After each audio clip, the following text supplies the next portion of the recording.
At this point, you should be ready to do a small checkpoint assignment just to make sure all the videos that you have watched up to here, you're clear with the concepts. So design an interface that looks like this.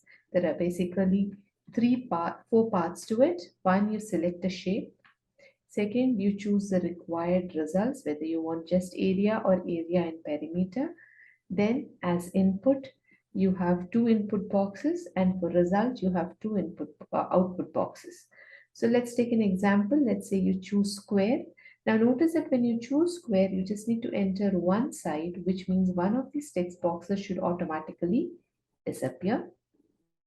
And the results required, let's say you need both area and perimeter. And then here, supposing you enter the number 5. You can see on one of the text boxes, the area is shown, and in the other one, the perimeter is shown.